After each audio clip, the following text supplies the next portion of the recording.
Hello student, आज की इस वीडियो में बात करेंगे क्लास 10th का हिंदी जो श्रम विभाजन और जाति प्रथा चैप्टर नंबर फर्स्ट से रिलेटेड है। आज की इस वीडियो में हम लोग देखेंगे क्लास 10th के हिंदी का संपूर्ण प्रश्न उत्तर। और इस वीडियो में हम लोग आज का सीरीज फर्स्ट स्टार्ट कर रहे हैं, श्रम विभाजन जाति प्रथा। और आपको बता दें कि इनका जो लेखक हैं वह भीमराव अंबेडकर हैं। इनके बारे में हमने फुल डिस्क्रिप्शन मतलब बात किया एक्सप्लेनेशन के साथ, आपको चैनल के आई बटन पे मिल जाएगा। जैसे आप वीडियो देखेंगे तो आई बटन पे आपको वहां से मिल जाएगा, आप वहां से उस वीडियो को भी देख सकते हैं। और साथ में इसका ऑब्जेक्टिव क्वेश्चन भी कराया गया है, तो आप लोग चैनल के प्लेलिस्ट को चेक करना ना भूलें और वहां से प्रत्येक वीडियो को जरूर देखिए जो आपके लिए इंपॉर्टेंट है। तो चलिए आज के प्रश्न उत्तर श्रम विभाजन और जाति प्रथा को देखते हैं, ठीक है ना। तो आज का यहां से इस प्रकार से है, देखिए क्वेश्चंस में बात किया गया। क्वेश्चन नंबर फर्स्ट में लेखक किस विडंबना की बात करते हैं और विडंबना का स्वरूप क्या है। लेखक कहने का मतलब यहाँ पे भीमराव अंबेडकर जी से रिलेटेड है, तो बताना है कि लेखक किस विडंबना की बात करते हैं और विडंबना का स्वरूप क्या है। हमने उत्तर में लिखा है कि लेखक उस विडंबना की बात करते हैं जो आधुनिक युग में भी जातिवाद के पोषकों की कमी नहीं है। विडंबना का स्वरूप यह है कि आधुनिक सभ्य समाज कार्यकुशलता के लिए श्रम विभाजन को आवश्यक मानता है। चूंकि जाति प्रथा भी श्रम विभाजन का ही दूसरा रूप है, इसलिए इसमें कोई बुराई नहीं है। यानी कहने का मतलब यह है कि लेखक उस विडंबना की बात करते हैं जो जातिवाद से रिलेटेड है और जातिवाद के पोषक के रूप में काम कर रहा है। और इस आधुनिक समाज में भी यानी आधुनिक भारत में भी कार्यकुशलता के लिए श्रम विभाजन आवश्यक माना गया है। तो इसी चीज को हमने यहाँ पे बताने की बात की है। और लेखक ने विडंबना का बात, विडंबना कहने का मतलब होता है दुख की बात, ठीक है ना। विडंबना का मतलब होता है दुख की बात। तो यहाँ पे हमने इसको समझा दिया। अगर आप लोग को इसका पीडीएफ चाहिए तो चैनल के डिस्क्रिप्शन में इसका पीडीएफ मिल जाएगा,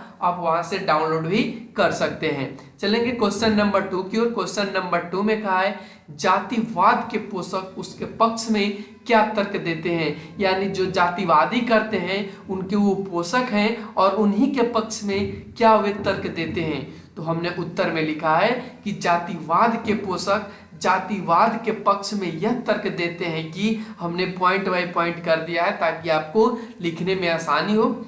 हमने लिखा है कि आधुनिक सभ्य समाज कार्यकुशलता के लिए श्रम विभाजन को आवश्यक मानता है। यानी आज का जो समाज है वह कार्य को करने के लिए, काम को करने के लिए श्रम विभाजन को आवश्यक मानता है, क्योंकि श्रम विभाजन जाति प्रथा का ही दूसरा रूप है, इसलिए श्रम विभाजन में कोई बुराई नहीं है। ये कौन मानते हैं? तो जातिवाद के पोषक। और जातिवाद के पोषक जातिवादी के ही पक्ष में तर्क भी देते हैं।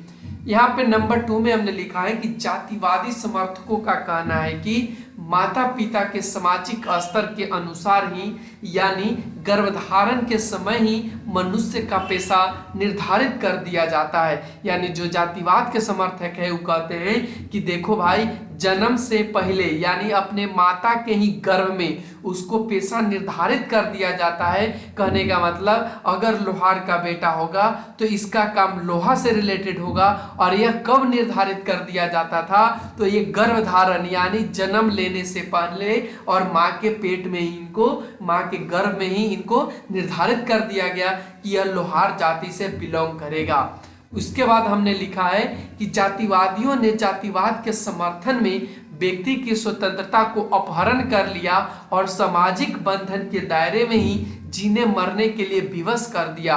और उनका कहना है कि इससे सामाजिक व्यवस्था बनी रहती है और अराजकता नहीं फैलती है। चलिए हम इसको समझाते हैं। यानी जातिवादी कहते हैं कि व्यक्ति की जो स्वतंत्रता है उसको छीन लो। अगर कहने का मतलब अगर कोई नाई का बेटा है, अगर कोई नाई का बेटा है और अगर यह क्षत्रिय का काम करता है यानी इसको क्षत्रिय जैसा व्यवहार होता है तो इसको यह काम नहीं करने दिया जाएगा, इससे इसकी स्वतंत्रता छीन लिया जाएगा। और इनको सिर्फ क्या काम दिया जाएगा? तो बाल काटने के लिए। इनका काम ही है सिर्फ बाल काटना। तो यही चीज कहता है जातिवाद के पोषक। और यही जातिवाद के जो पोषक होते हैं जातिवादियों के पक्ष में तर्क भी देते हैं। फिर उसके बाद हमने 4 पॉइंट में लिखा है कि जातिवादियों का कहना है कि परंपरागत पेशे में व्यक्ति दक्ष होता है और वह अपना कार्य सफलतापूर्वक संपन्न करता है। चलिए इसको हम मतलब ही समझा दें। कहता है कि जातिवादियों का जो पोषक हैं उनका कहना है कि जिनका माता पिता जो काम पहले से करते चले आ रहे हैं उनका पुत्र वही काम करेगा। क्यों ऐसा करेगा?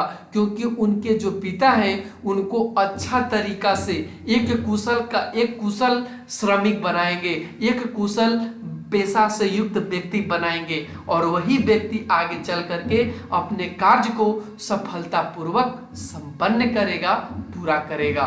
तो यहाँ पे हमने लिखने की कोशिश की है। चलिए अब क्वेश्चन नंबर 3 की ओर चलते हैं। क्वेश्चन नंबर 3 में कहा है कि जातिवाद के पक्ष में दिए गए तर्कों पर लेखक की प्रमुख आपत्तियां क्या है, उस आपत्तियां को लिखना है। हमने आंसर में लिखा है कि जातिवाद के पक्ष के में दिए गए तर्कों पर लेखक ने कई आपत्तियां व्यक्त की है जो चिंतनीय है, यानी चिंता करने योग्य है। हमने लिखा है कि लेखक के दृष्टिकोण में जाति प्रथा गंभीर दोषों से युक्त है, यानी हमारा जो आज का जाति प्रथा है उसमें बहुत से दोष हैं, बहुत से दोष जुड़े हुए हैं। और इसका कारण भी आपको समझ में आ रहा होगा। यदि आप ब्राह्मण समाज से रिलेटेड का हैं, यदि आप क्षत्रिय समाज से रिलेटेड हैं या आप वैश्य समाज से रिलेटेड हैं, तो आपको इस चीज के बारे में आपको संपूर्ण जानकारी अवश्य होगा। उसके बाद हमने यहाँ पे लिखा है नंबर 2 में कि जाति प्रथा का श्रम विभाजन मनुष्य की स्वेच्छा पर निर्भर नहीं करता, यानी जाति प्रथा है उसमें किसी मनुष्य को, किसी व्यक्ति को ऐसा लगता है कि हम फर्नीचर के काम अच्छा से कर सकते हैं, हम फर्नीचर का काम अच्छा से कर सकते हैं, किसी को लगता है कि हम बाल अच्छे से काट सकते हैं। लेकिन अगर वह फर्नीचर वाले व्यक्ति अगर बढ़ई से बिलोंग नहीं करते हैं, बाल काटने वाले व्यक्ति नाई से बिलोंग नहीं करते हैं, तो जो हमारा समाज है उसको इस चीज करने की अनुमति नहीं देगा। तो यही चीज जातिवाद के पक्ष में जो दिया गया तर्क है उन पे लेखक की आपत्तियां हैं। फिर आगे बढ़िए तो इसमें हमने लिखा है कि मनुष्य की व्यक्तिगत भावना या व्यक्तिगत रुचि का इसमें कोई स्थान या महत्व नहीं रहता है। जो तर्क दिया गया है जातिवादियों के द्वारा उसमें यह देखा गया कि उनकी जो भावना है उनमें इनकी अगर रुचि नहीं है, लेकिन फिर भी उनको वही काम करना होगा। क्यों ऐसा होगा? क्योंकि जातिवाद के समर्थक हैं उनका यही विचार है और यही कहना और करवाना भी है। हमने अगले पॉइंट में लिखा है कि आर्थिक पहलू से भी अत्यधिक हानिकारक जाति प्रथा है। फिर उसके बाद लिखा है कि जाति प्रथा मनुष्य की स्वाभाविक प्रेरणा, रुचि एवं आत्मशक्ति को दबा देती है और साथ ही अस्वाभाविक नियमों में जकड़कर निष्क्रिय बना देती है। तो हमने इस तरीके से यहाँ पे समझाने की भी कोशिश करी है। चलेंगे क्वेश्चन नंबर 4 की ओर। क्वेश्चन नंबर 4 में बात किया है कि जाति भारतीय समाज में श्रम विभाजन का स्वाभाविक रूप क्यों नहीं कही जा सकती। जो जाति है हमारे समाज में, भारतीय समाज में श्रम विभाजन का स्वाभाविक कहने का मतलब स्वयं से चुना गया रूप क्यों नहीं कहा जा सकता है। तो हमने उत्तर में लिखा है कि भारतीय समाज में जाति, यहाँ पर श्रम ऐसे लिखाएगा, श्रम विभाजन का स्वाभाविक रूप नहीं कही जा सकती क्योंकि श्रम के नाम पर श्रमिकों का विभाजन है। श्रमिकों के बच्चे को अनिच्छा से अपने बपौती काम करना पड़ता है, जो आधुनिक समाज के लिए स्वाभाविक रूप नहीं है। हमने यहाँ पे आपको बताया कि जो भारतीय समाज है उसमें जाति श्रम विभाजन का स्वरूप स्वाभाविक नहीं कही जा सकती। इसका रीजन है, इसका कारण है कि जो श्रम के नाम पर जो मजदूर हैं, जो व्यक्ति हैं, उनका विभाजन कर दिया जाता है कि तुम अगर फर्नीचर करने वाले के बेटे हो, यानी बढ़ई के बेटे हो, तो तुमको बढ़ई का ही काम करना है, तुमको लोहार का काम नहीं करना है। तो अगर इस व्यक्ति को अगर फर्नीचर का काम करने में रुचि है तो यह काम नहीं करेगा, तो यही स्वाभाविक रूप नहीं कहा जा सकता है भारतीय समाज में।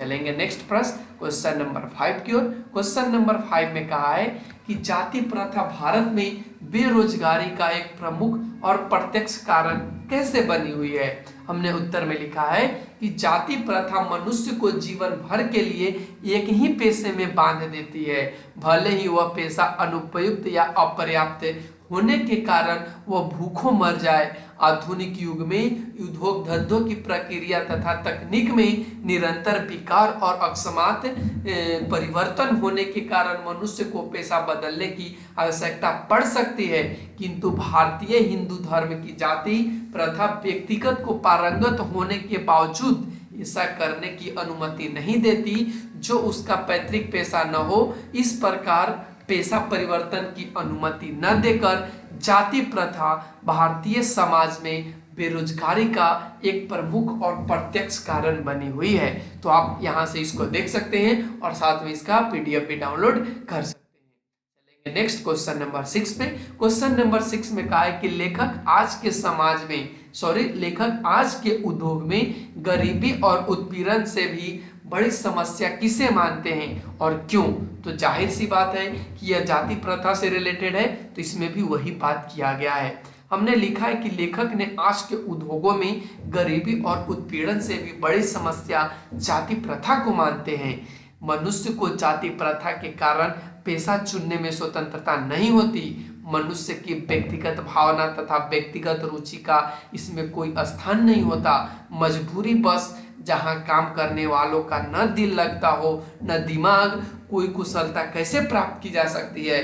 अतः यह निर्विवाद रूप से सिद्ध हो जाता है कि आर्थिक पहलू से भी जाति प्रथा हानिकारक प्रथा के रूप में है। तो हमने आपको बताया कि जाति प्रथा एक हानिकारक प्रथा के रूप में इस प्रकार से है क्योंकि कोई भी व्यक्ति को पेशा चुनने की स्वतंत्रता नहीं है, और जब पेशा चुनने की स्वतंत्रता नहीं है तो किसी को कोई भी काम अपने पैतृक करने का मतलब पिता वाले काम या अपने खानदानी काम करने में मन नहीं लगता हो तो कैसे उसको कर सकता है, और जब उस चीज को नहीं करेगा तो उसको तो आर्थिक यानी कि रुपया पैसा से रिलेटेड उसके पास समस्या तो उत्पन्न होगा ही। तो इससे क्या होगा कि जाति प्रथा एक हानिकारक प्रथा के रूप में उभर करके सामने आएगी। फिर उसके बाद क्वेश्चन नंबर 7 में कहा है कि जाति प्रथा को एक हानिकारक, थोड़ा सा ऊपर से, लेखक ने पाठ में किन पहलुओं से जाति प्रथा को एक हानिकारक प्रथा के रूप में दिखाया है? हमने उत्तर में लिखा है कि जाति प्रथा के कारण श्रमिकों का अस्वाभाविक विभाजन हो गया है, आपस में उच्च नीच की भावना भी विद्यमान है। जाति प्रथा के कारण अनिच्छा से पुश्तैनी पेशा अपनाना पड़ता है, जिसके कारण मनुष्य की पूरी क्षमता का उपयोग नहीं होता है, जिससे जाति प्रथा को आर्थिक विकास में भी हानिकारक प्रथा के रूप में दिखाया गया है। उसके बाद लास्ट क्वेश्चन है। लास्ट क्वेश्चन में बात किया गया है कि सच्चे लोकतंत्र की स्थापना के लिए लेखक किन विशेषताओं को आवश्यक माना है? हमने उत्तर में लिखा है कि डॉक्टर भीमराव अंबेडकर ने सच्चे लोकतंत्र की स्थापना के लिए निम्नलिखित विशेषताओं का उल्लेख किया है। सच्चे लोकतंत्र के लिए समाज में स्वतंत्रता, समानता और भ्रातृत्व की वृद्धि होना चाहिए। समाज में इतनी गतिशीलता बनी रहे कि कोई भी वांछित समाज एक छोर से दूसरे छोर तक संचालित हो सके। समाज में बहुबुद्धि हितों में सबका भाग होना चाहिए और उनकी रक्षा के प्रति सजग होना चाहिए। सामाजिक जीवन में अबाध रूप से अनेक साधन एवं अवसर उपलब्ध होने चाहिए। दूध और पानी की तरह भाईचारा होना चाहिए। और उसके बाद विलोम शब्द की भी बात करें, आप इसको पीडीएफ में आपको मिल जाएगा, आप इसको डाउनलोड कर लीजिएगा और ये सभी चीज़ों को देख लीजिएगा। तो कैसा लगा आज का यह सीरीज? जैसे दूषित का क्या होगा, गंदा, अपवित्र, श्रमिक, मजदूर, श्रमजीवी, पेशा, रोजगार, और ये सभी बोर्ड के लिए बहुत इंपॉर्टेंट है, याद रखेंगे, बोर्ड के लिए बहुत ही इंपॉर्टेंट है। तो आप इसको ध्यान से नोट करिएगा। तो कैसा लगा आज का वीडियो? कमेंट सेक्शन में अपना सुझाव जरूर दें। Thanks for watching, take care, bye bye.